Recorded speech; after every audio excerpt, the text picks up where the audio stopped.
చివరికది యేసయ్యలో కనుగొన్నాను.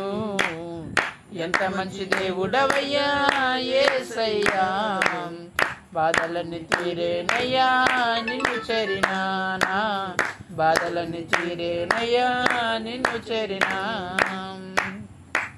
హల్లెలూయా.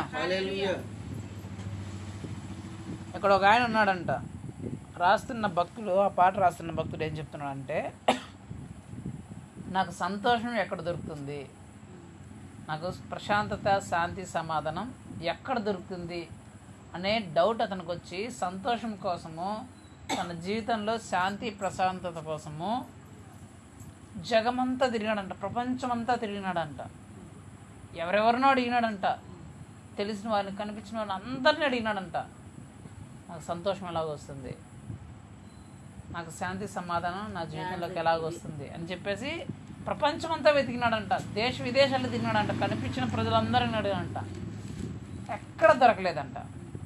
చివరికి అతను యేసయ్య దగ్గరికి వస్తే ఆ శాంతి సమాధానము ఆ సంతోషం దొరికింది. హల్లెలూయా. ప్రపంచం అంతా తిరిగినాడంటే డబ్బులకి ఏమైనా కొల ఉంటుందా? డబ్బులు కొల ఉండదు కదా.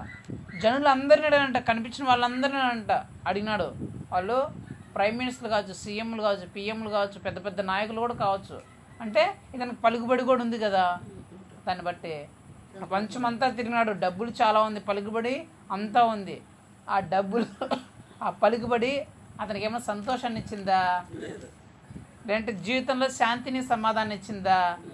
అవి ఇవ్వలేదు కాబట్టే ప్రపంచం అంతా తిరిగాడంట, ఎక్కడ నాకు సంతోషం దొరుకుతుంది, ఎక్కడ నాకు శాంతి సమాధానం దొరుకుతుందని.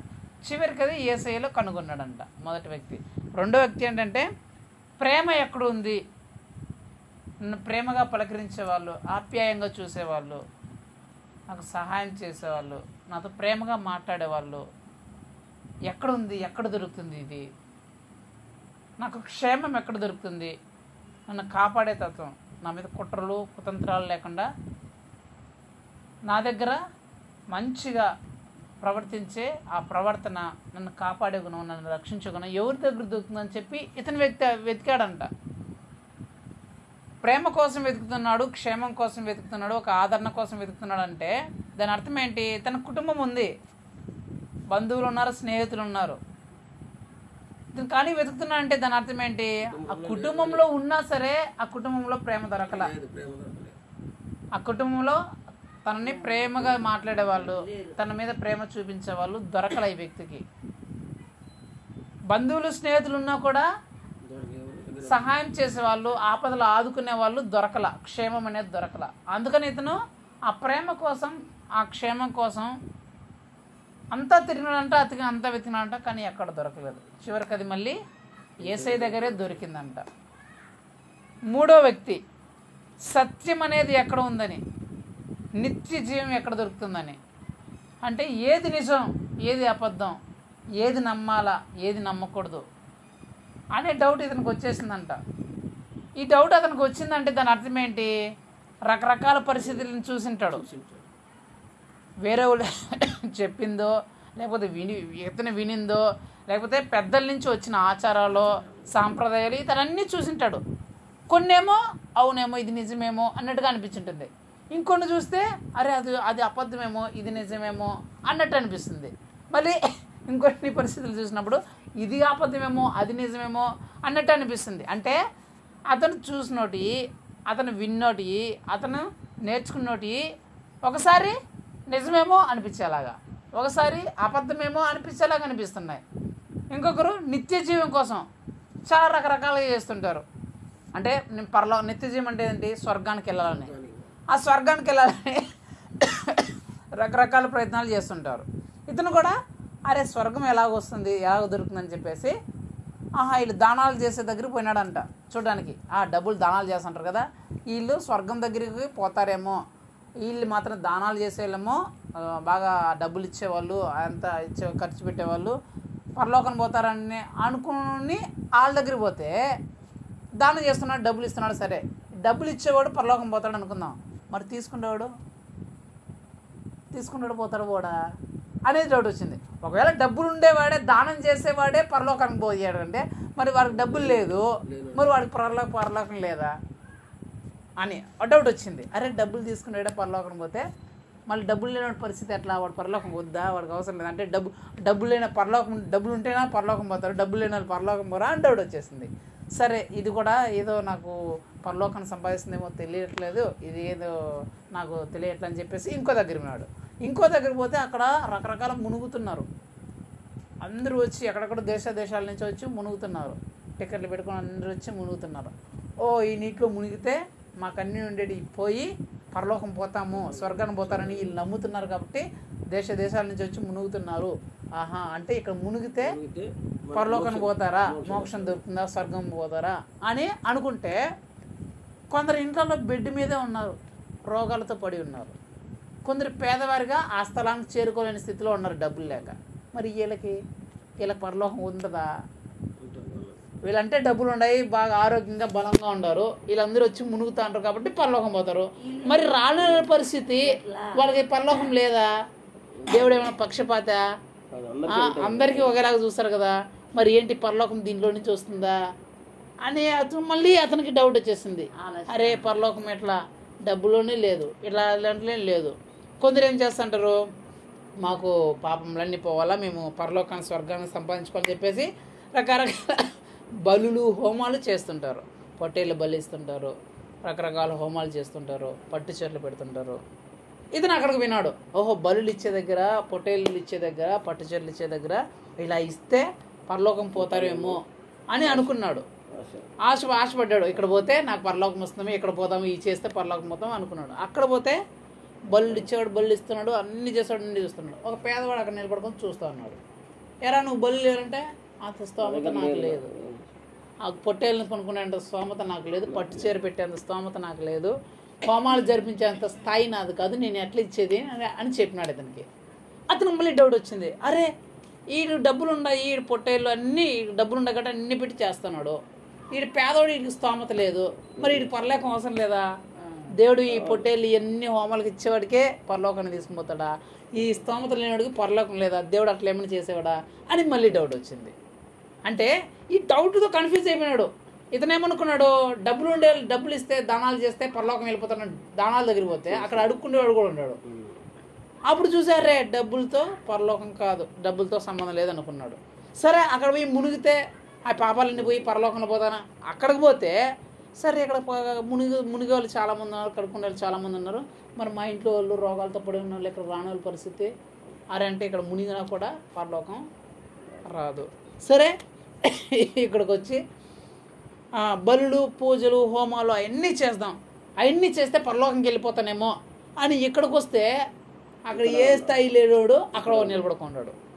దీన్ని బట్టి ఏమైంది ఇతనికి, వీటి వల్ల ఏం చేసినా స్వర్గంలోనికి ప్రవేశం లేదు, ఇది వీటికి స్వర్గానికి తీసుకొని పోదు, పోయే మార్గం ఇది కాదు. డబ్బు వల్ల కానీ, పూజల వల్ల కానీ, మునగడాల వల్ల కానీ, స్నానాల వల్ల కానీ పరలోక రాజ్యం రాదు, స్వర్గంలోనికి ప్రవేశించడం అని ఇతనికి అర్థమైంది. అప్పుడు మరి నేను ఎలాగ పోవాలా పరలోకానికి, ఎలాగ నేను స్వర్గానికి వెళ్ళాలా? నేను ఎప్పుడప్పుడు ఖచ్చితంగా చనిపోతా, ఈ భూమి మీద ఏ రోజున చనిపోతే నేను ఖచ్చితంగా ఎవరైనా ఏమనుకుంటారో నేను నరకాలను కోరుకుంటాడు. అవి నేనే ఉన్నాడు.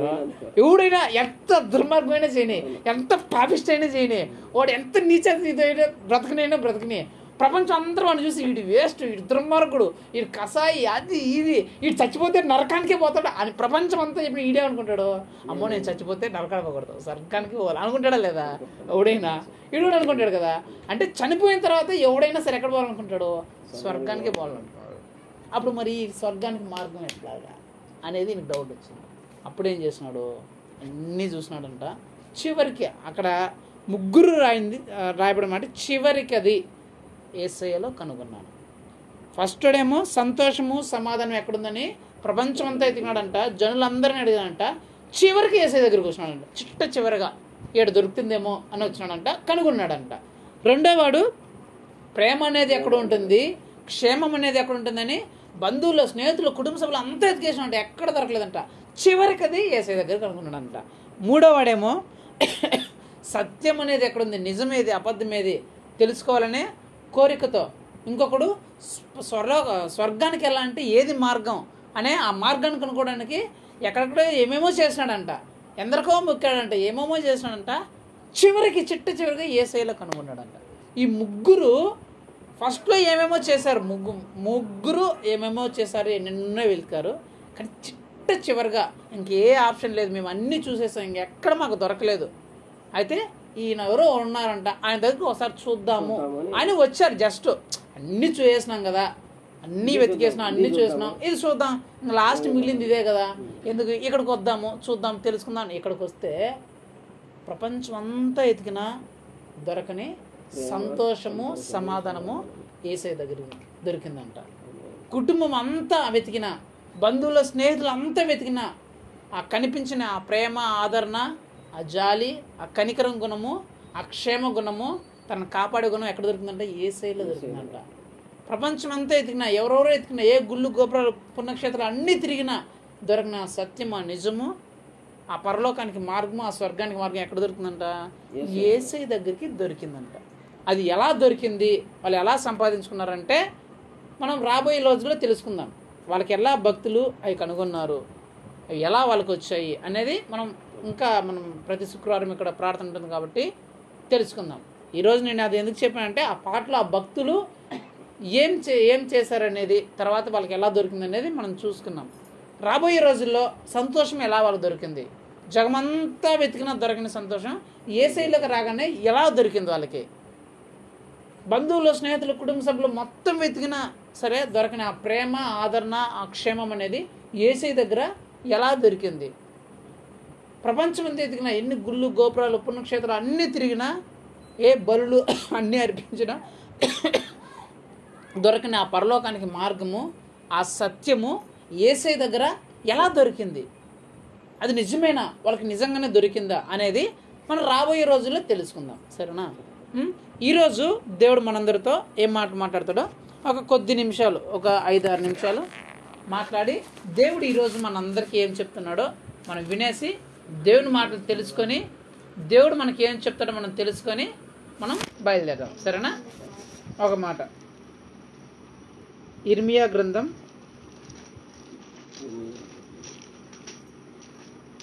1వ అధ్యాయం 19వ వచనం.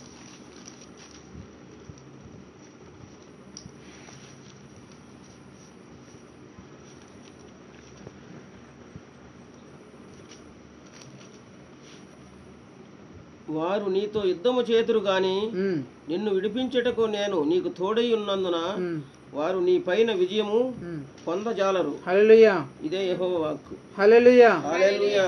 ఇక్కడ ఏమని రాయబడిందంటే, వారు నీతో యుద్ధము చేయుదురు గాని నేను నీకు తోడై ఉన్నందున వారు నీ మీద విజయము పొందలేరు అని యేసు ప్రభు చెప్తున్నాడు.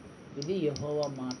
ఈరోజు మీ అందరికీ, నాతో సహా ఈ కుటుంబానికి, మీ కుటుంబాలకి, మరి ముఖ్యంగా మీ వ్యక్తిగత జీవితాలకి దేవుడు చెప్తున్న వాగ్దానం, దేవుడు ఇస్తున్న మాట ఏంటంటే, వారు మీతో యుద్ధం చేస్తారు, అయినా సరే వారు మిమ్మల్ని గెలవలేరు, వారు మీ మీద విజయాన్ని పొందలేరు, వారు మిమ్మల్ని ఓడించలేరు. కారణం ఏంటి? నేను మీకు తోడై ఉన్నాను. నేను మీకు తోడై ఉన్నాను కాబట్టి వారు మీతో యుద్ధం చేసినా సరే మీరు మిమ్మల్ని జయించలేరు, మిమ్మల్ని గెలవలేరు అని దేవుడు చెప్తున్నాడు. వారు మీతో యుద్ధము చేయుదురు. ఎవరు వారు అనేది మనం తెలుసుకోవాలి. యేసుప్రభు ఏం చెప్తున్నాడు? వారు మీతో యుద్ధం చేస్తారు ఖచ్చితంగా, కానీ గెలవలేరు, ఎందుకంటే నేను మీకు తోడై ఉన్నా. ఆ వారు అనేవాళ్ళు ఎవరు చెప్పండి? ఎవరు ఆ వారు? మనకు విరోధులు కావచ్చు, మనకు విరోధులు, మనకు కాని వాళ్ళు ఎవరు? అది తెలుసుకుంటే ఈరోజు దేవుడు మీకు ఇచ్చిన వాగ్దానము రాబోయే రోజులు ఖచ్చితంగా నెరవేరుస్తాడు. హల్లెలూయా. ఆ వారు అనే మాట ఎవరో మీరు తెలుసుకోవాలా. సరేనా? ఆ వారు అనేది ఎవరో తెలుసుకుంటే, కొందరు సాతాను అని చెప్పినారు, కొందరు విరోధులు, మన శత్రువులు, మనల్ని శత్రువులు అనుకునే వాళ్ళు అని చెప్పారు. అయితే మనం తెలుసుకోవాలా, మనతో యుద్ధం చేసే ఆ వారు అంటే ఎవరు. మనతో యుద్ధం చేస్తున్న ఆ వారు ఎవరు, మనల్ని జయించాలని, మనల్ని ఓడించాలని, మనల్ని పడగొట్టాలని, మన మీద విజయం సాధించి ప్రగల్భాలు పలకాలని, వారిని ఓడించాం, వారిని జయించామని మన మీద గర్వపు మాటలను పలకాలని చూస్తున్న ఆ వారు ఎవరు అనేది మనం ఈరోజు తెలుసుకోవాలి. అది తెలుసుకుంటే మనకు తెలుస్తుంది ఆ వారు ఎవరైనా సరే వాళ్ళు ఖచ్చితంగా మన మీద విజయాన్ని ఎప్పటికీ పొందలేరు అనే విషయము మనకు అర్థమవుతుంది. సో ఆ వారు అనేది ఎవరో మనం తెలుసుకొని దేవుని ఈ మాటలను ముగించేద్దాం, సరేనా? ఆ వారు ఎవరంటే యోబు. తిండి యోబు.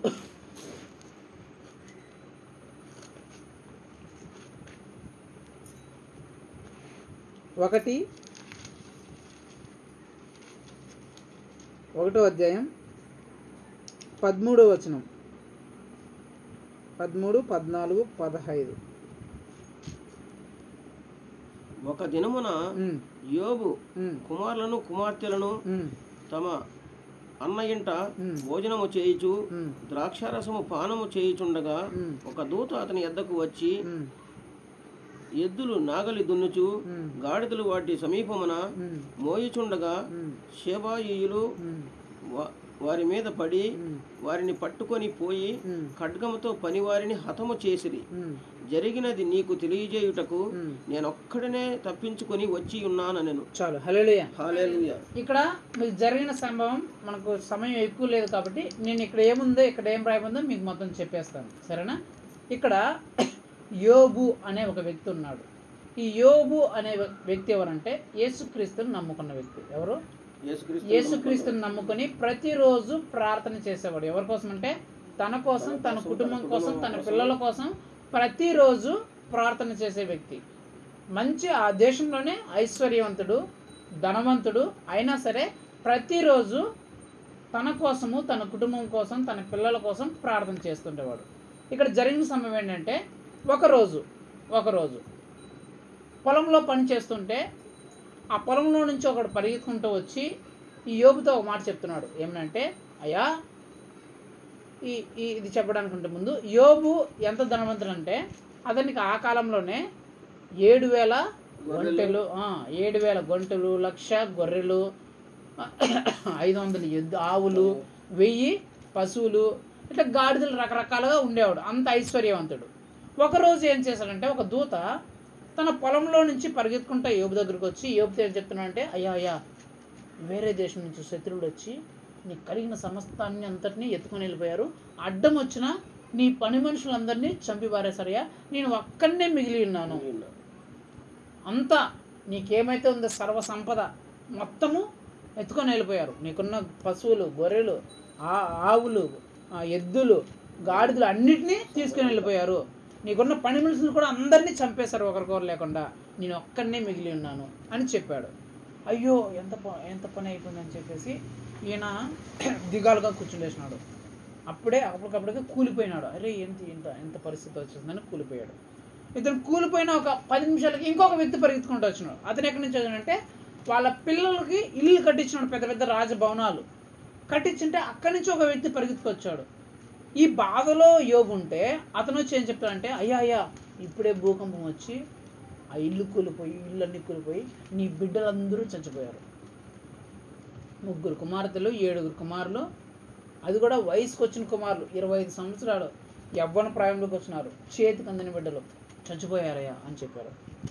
చెప్తేనే ఈయన గుండె పగిలిపోయింది. అయ్యో, నా బిడ్డలు చచ్చిపోయారా, అయ్యో అని బోరును ఏడుస్తున్నాడు, దుఃఖిస్తున్నాడు. సరే, కొంతకాలానికి వీళ్ళందరూ చనిపోయినారు. కొంతకాలానికి ఏం జరిగిందంటే ఇతని శరీరం అంతా పుండ్లు. ఆ పుండ్లు ఎలా మారిపోయినాయంటే ఆ పుండ్లలో నుంచి చీము గారుతుంది. ఏం గారుతుంది? చీము గారుతుంది. కుక్కలు వచ్చి నాకుతున్నాయి. తన భార్య దూషిస్తుంది, తిడుతుంది. ఇంకా ఎందుకు నువ్వు దేవుడు అని పట్టుకుని ఉన్నావు? ఈ దేవుడిని విడిచిపెట్టేసి చచ్చిపో, నువ్వు కూడా ఈ దేవుడిని తిట్టి దూషించి చచ్చిపో అని తిడుతుంది యోబుని తిడుతుంది. అతడు ఆ మాటలు పట్టించుకోవాలా. చుట్టూ చివరిగా తన స్నేహితులు వచ్చి ఇతను ఎట్లా ఇష్టం వచ్చినట్లు తిడుతున్నారు. నువ్వు తప్పు చేసినాడు, నువ్వు పాపం చేసినాడు, అందుకే నీ మీదకి ఇన్ని శిక్షలు వచ్చినాయి, అందుకే నీకు ఇలాంటి శ్రమలు వచ్చినాయి, అందుకే నీకు ఇలాంటి ఇబ్బందులు వచ్చినాయి, నువ్వు దుర్మార్గుడు, నువ్వు దుష్టుడు అని చెప్పేసి ఇతని స్నేహితులు కూడా ఇతని మీదకి శత్రుత్వం పెంచుకొని ఇతను తిట్టడానికి, దూషించడానికి ఇంతవరకు వచ్చాయి. దీని నుంచి నేను ఏమని చెప్పాలనుకుంటున్నా అంటే, మీ మీదకి వచ్చే యుద్ధం, ఆ వారు అనేది ఎవరంటే మొట్టమొదటిగా అది ఆర్థిక సంబంధమైన యుద్ధం కావచ్చు. చాలామంది ఏమనుకుంటారంటే, వారి శత్రువులు అనుకోగానే ఏమనుకుంటారంటే ఇది మనుషులేమో మాకు శత్రువులు ఎవరైనా సరే వాళ్ళ శత్రువు అనగానే వాళ్ళకు మొట్టమొదటి వీళ్ళు నన్ను తిట్టినారు, వీళ్ళ నా శత్రువు, వీళ్ళు నన్ను దూషించినారు, వీళ్ళ నా శత్రువు, వీళ్ళు నన్ను ఇబ్బంది పెట్టినారు, వీళ్ళ నా శత్రువు, వీడు అయిపోవాలా, దేవుడు వీళ్ళ గురించి మాట్లాడుతున్నాడు అనుకుంటారు కదా. హల్లెలూయా. సర్వసాధారణంగా అనుకునేది అదే కదా. శత్రువు అనే మాట వస్తే చాలు మనకు ఫస్ట్ వెలిగేది ఎవడైతే మనల్ని ఇబ్బంది పెట్టింటారో, ఎవడైతే మనల్ని హింసించాడో వాడే గుర్తుకొస్తాడు. శత్రువు అంటే మనకు గుర్తొచ్చే మొట్టమొదటి వాడే. ఈడు ఏమనిందో నన్ను అట్లా, ఆ రోజు ఈడన్నాడు నన్ను అట్లా, ఈడంతా చూస్తాం, యేసుప్రభు వీళ్ళంతా చూస్తాం అనుకుంటారు కదా. కానీ యేసుప్రభు ఏం చెప్తానంటే, నీ శత్రువులు మనుషులనే శత్రువులు, దానికంటే భయంకరమైన శత్రువులు ఉంటారు, వారు తెలియని శత్రువులు. ఆ శత్రువులో మొట్టమొదటి శత్రువు అంటే నీ ఆర్థికపరమైన శత్రువు, నీ ఆర్థిక పరిస్థితుల్ని తలకిందలు చేసే శత్రువు. నీకున్న డబ్బుని, నీకున్న ఆస్తిని ఒక క్షణములోనే పోగొట్టేసి నిన్ను ఎలాంటి దిక్కుతోచని పరిస్థితిలో పడేసే శత్రువు. అంటే ఆర్థిక ఇబ్బంది, అంటే నీకు కొరత. వినడమ్మా, ఆర్థిక విషయంలో నీకు కొరతలు వచ్చినప్పుడు, డబ్బు అనే శత్రువు నిన్ను జయించాలని చూసినప్పుడు, ఇతనికి వచ్చేసింది ఆ డబ్బు అంతా కోల్పోయినాడు, అంతవరకు ఐశ్వర్యవంతుడు, ఇప్పుడు ఏమైపోయినాడు, ఒక క్షణంలోనే ఆ డబ్బు అంతా పోయింది, నలిగిపోతున్నాడు. ఇప్పుడు ఏమీ కొనుక్కోవాలన్నా, ఏమీ తెచ్చుకోవాలనుకున్నా అతని దగ్గర డబ్బులు లేని పరిస్థితి. చాలామంది ఇలాంటి శత్రువు వారి మీద దాడి చేయొచ్చు, అంతవరకు వారి పరిస్థితి బాగా జరుగుతూ ఉండొచ్చు, బాగా ఉండొచ్చు. కానీ సడన్గా పరిస్థితులు మారిపోవచ్చు. సడన్గా కనీసం తినడానికి కొనుక్కుండే పరిస్థితి కూడా వారు లేని పరిస్థితుల్లో వచ్చేసి ఉండొచ్చు. ఆ శత్రువు వాళ్ళని ఇబ్బంది పెడుతుండొచ్చు, వాళ్ళని బాధ పెడుతుండొచ్చు, వాళ్ళని కష్టపెడుతుండొచ్చు. అయ్యో ఎలా మేము కొనుక్కోవాలా, ఎలా మేము బ్రతకాలా, ఎలా మేము ఇది సంపాదించుకోవాలా, ఎలాగ మా అవసరాలు తీర్చుకోవాలనే చాలా చాలా చాలా భయంకరమైన పరిస్థితుల్లో ఆ ఆర్థిక ఇబ్బందితో వీళ్ళు యుద్ధం చేస్తుండొచ్చు. అది మొట్టమొదటి యుద్ధం ఏంటంటే ఆర్థిక పరిస్థితులతో వీళ్ళు యుద్ధం చేస్తూ ఉండొచ్చు.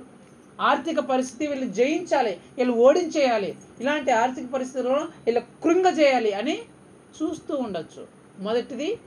మొదటి శత్రు ఎవరంటే నీకు ఆర్థిక పరమైన ఇబ్బంది. రెండో శత్రు ఎవరంటే నీ కుటుంబంలో లోటు, నీ కుటుంబ సభ్యుల నుంచి వ్యతిరేకత. ఇతనే పిల్లలందరినీ పోగొట్టుకున్నాడు, సొంత భార్యే ఇతను దూషిస్తుంది, నిందిస్తుంది. అంటే రెండవ శత్రు ఎవరంటే కుటుంబంలోనే వ్యతిరేకత, కుటుంబంలోనే శాంతి సమాధానం లేకపోవడం, కుటుంబంలోనే గొడవలు, కుటుంబంలోనే ఇబ్బందులు, కుటుంబంలోనే పిల్లలు చెప్పిన మాటలు వినకపోవడం. రెండో శత్రు ఎవరంటే నీ కుటుంబంలోనే శాంతి సమాధానాన్ని తీసేసే పరిస్థితులు. అలాంటి పరిస్థితులతో నువ్వు యుద్ధం చేస్తుండొచ్చు. నీ కుటుంబ సభ్యులు, నీ బంధువులు, నీ స్నేహితులు, నీ పిల్లలే, వాళ్ళే నీకు శాంతిని సమాధానాన్ని పోగొడుతుండొచ్చు, వాళ్ళ వల్లే నువ్వు మనశ్శాంతిని కోల్పోతుండొచ్చు. ఆ పరిస్థితుల్లో నీకు శాంతి కావాలని, సమాధానం కావాలని నువ్వు యుద్ధం చేస్తూ ఉండొచ్చు. అయ్యో నా కుటుంబ సభ్యులే, నా కుటుంబంలోనే ఇంత శాంతి సమాధానం లేకుండా నేను బ్రతుకుతున్నానే అని నువ్వు యుద్ధం చేస్తూ ఉండొచ్చు. మూడోదిగా రోగములతో నువ్వు యుద్ధం చేస్తూ ఉండొచ్చు. రోగాలు నీ మీద యుద్ధం చేస్తుండొచ్చు, అనారోగ్య పరిస్థితులు నీ మీద దాడి చేస్తుండొచ్చు. నీ కుటుంబంలో కానీ, నీ వ్యక్తిగత జీవితంలో కానీ నువ్వు అనారోగ్య పరిస్థితులతో యుద్ధం చేస్తుండొచ్చు. అనారోగ్య పరిస్థితులు వచ్చినప్పుడు అయ్యో నాకు ఈ పరిస్థితి వచ్చింది, నాకు ఇది పోతుందా పోదా, ఈ అనారోగ్యం తీరుతుందా తీరదా, ఈ రోగం పోతుందా లేదా అని నువ్వు అనారోగ్య పరిస్థితులతో యుద్ధం చేస్తుండొచ్చు. నాలుగో శత్రువు ఇప్పుడు చెప్పాము, మీరు అనుకున్నారే, మీకు మైండ్లో రాగానే ఫస్ట్ వస్తుంది ఎవరు? మనుష్యులు. ఈ మనుష్యులు కూడా మీకు శత్రువు అయ్యి మీ మీద దాడి చేస్తుండొచ్చు, మిమ్మల్ని ఇబ్బంది పెడుతుండొచ్చు, మిమ్మల్ని కష్టపెడుతుండొచ్చు, మిమ్మల్ని నష్టపరుస్తుండొచ్చు, మిమ్మల్ని బాధ పెడుతుండొచ్చు, మిమ్మల్ని నష్టంలో, ఇబ్బందిలో, కన్నీళ్ళలో, కష్టంలో, దుఃఖంలో తోసేసే శత్రువులు చాలామంది ఉంటారు మనుషులు. ఎప్పుడెప్పుడు వీళ్ళని నాశనం చేద్దామా, ఎప్పుడెప్పుడు వీళ్ళని ఇబ్బంది పెడదామా, ఎప్పుడెప్పుడు వీళ్ళని దుఃఖ పెడదామా అనే చూసే మనుషులు చాలా చాలా మంది ఉంటారు. ఇలాంటి వాటితో కూడా నువ్వు యుద్ధాన్ని చేస్తూ ఉండొచ్చు. కానీ యేసు ప్రభువు ఏం చెప్తున్నాడు? వారు నీతో యుద్ధము చేస్తారు. యుద్ధం చేయాలని చెప్పాడా? చేస్తారు ఖచ్చితంగా. నీకు యుద్ధాలు వస్తాయి, నీకు ఆర్థికపరమైన సవాళ్ళు ఎదురవుతాయి, నీ కుటుంబంలో మనశ్శాంతి లేని పరిస్థితులు నువ్వు ఎదుర్కొంటావు, అనారోగ్య పరిస్థితులు నిన్ను పట్టి పీడిస్తాయి, జనులందరూ నిన్ను శత్రువుగా భావించి నీ మీద పగ ప్రతీకారం తీర్చుకోవాలని చూస్తారు. వాళ్ళు యుద్ధం చేస్తారు. అయితే ఒకటి గుర్తుపెట్టుకో, ఆ యుద్ధం చేస్తారు తప్ప నిన్ను జయించలేరు. హల్లెలూయా. నీతో యుద్ధం చేస్తుంది ఆర్థిక పరిస్థితి, నిన్ను కృంగదీయాలని చూస్తుంది. అయితే ఆర్థిక పరిస్థితి అలాగే ఉండదు, నీ మీద జయాన్ని ఎప్పటికీ పొందుకోలేదు. మేబీ ఈరోజు నువ్వు ఇంటిలో శాంతి సమాధానం లేకుండా ఉండొచ్చు, కానీ అది చిరకాలం ఉండదు. నీ మీద విజయాన్ని ఎప్పటికీ సాధించలేదు. మేబీ ఈరోజు నువ్వు ఒక రోగంతో, ఒక అనారోగ్యంతో, ఒక కష్టంతో, కన్నీరుతో బాధపడుతుండొచ్చు, అది నీ మీద యుద్ధం చేస్తుండొచ్చు, అయితే అది నిన్ను జయించలేదు.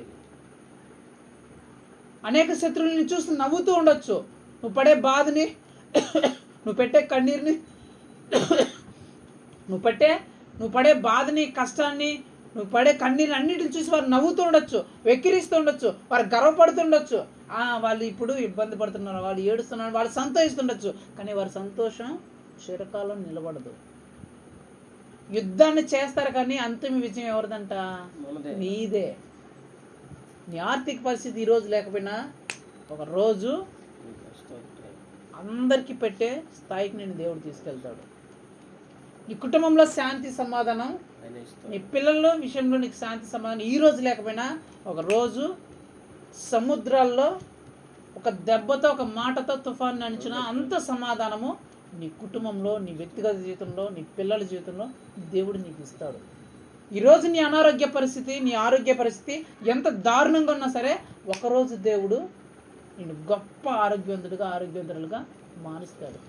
ఈరోజు ఎంతమంది శత్రువులు నేను చూసి నీ దుఃఖాన్ని, నీ కష్టాన్ని, నీ రోదనను చూసి ఎంతమంది నవ్వుతున్నారో, ఆనందిస్తున్నారో, సంతోషిస్తున్నారో వాళ్ళందరూ ఒకరోజు నీ కాళ్ళ దగ్గరికి వచ్చి నీ శరణు కోరుకునేలాగా దేవుడు చేస్తాడు.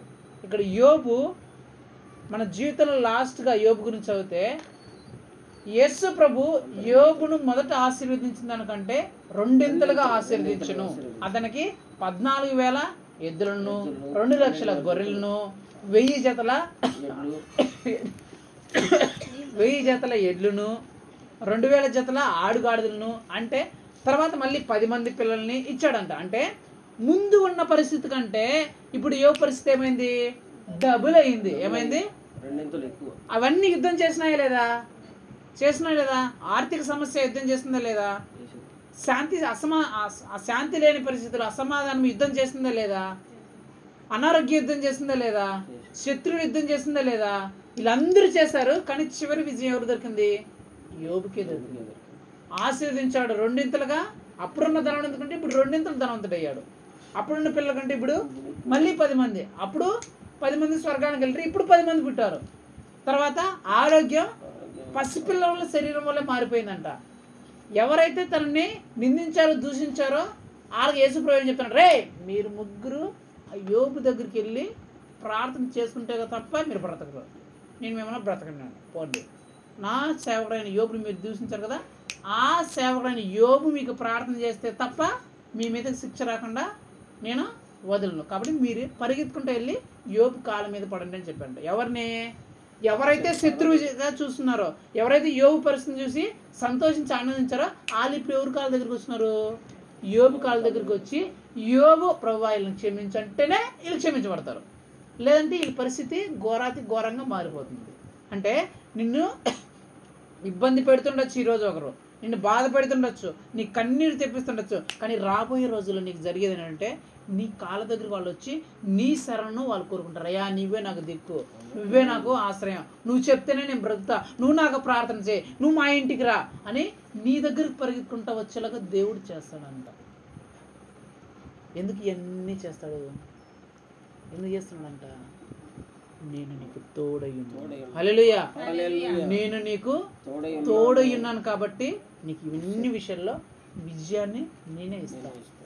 అక్కడ రాయబడి ఉంటుంది చివరిలో, ఆ తర్వాత యోబుకు పెట్టిన ఆ 10 మంది పిల్లలు చూస్తే దేశంలో అలాంటి పిల్లలు లేరంట. అంత అందమైన పిల్లలు, అంత చక్కని పిల్లలు ఆ దేశంలోనే లేరంట. అంటే నీ పరిస్థితి ఇప్పుడు నువ్వు యుద్ధం చేస్తుండే పరిస్థితుల్లో నువ్వు ఉండొచ్చు, నీ కుటుంబంలో యుద్ధాలు జరుగుతుండొచ్చు, నీ వ్యక్తిగత జీవితంలో యుద్ధం ఉండొచ్చు, కానీ విజయం మాత్రం నీదే. వాటికి ఎప్పుడు దేవుడు విజయాన్ని ఇవ్వడు. అందుకే దేవుడు చెప్తాడు, లోకంలో నీకు శ్రమ కలుగును, అయినను ధైర్యం తెచ్చుకొని నేను లోకాన్ని జయించున్నా. ఈరోజు నీకు శ్రమ ఉండొచ్చు, ఈ లోకంలో నువ్వు ఉన్నందుకు నీకు శ్రమ కలుగుతుండొచ్చు, కానీ రేపు నీకు విజయాన్ని దేవుడు ఇస్తాడు. ఆ విజయాన్ని చూసి నువ్వే ఆశ్చర్యపోతావు, నా జీవితం ఇంత గొప్పగా ఉంటుందని నేను అనుకోలేదే, నా కుటుంబ పరిస్థితి ఇంత గొప్పగా మారుతుందని నేను ఊహించనే లేదే, దేవుడు ఎంత గొప్పగా నా పరిస్థితిని మార్చాడు అని ఒకరోజు నువ్వే సాక్ష్యం చెప్తావు. ఎందుకంటే కారణం ఒకటే, దేవుడు నీకు తోడై ఉన్నాడు. మరి దేవుడు ఎందుకు యోబుకు తోడై ఉన్నాడు? నీ శత్రువులు నీ మీద విజయం సాధించలేరంటే కారణం ఒకటే, దేవుడు తోడై ఉన్నప్పుడు. మరి దేవుడు ఎప్పుడు తోడై ఉంటాడు? యోబుకు అన్ని విషయాల్లో అత్యధిక విజయం రావడానికి కారణం దేవుడు తోడై ఉన్నాడు. మరి దేవుడు ఎందుకు యోబుకు తోడై ఉన్నాడు?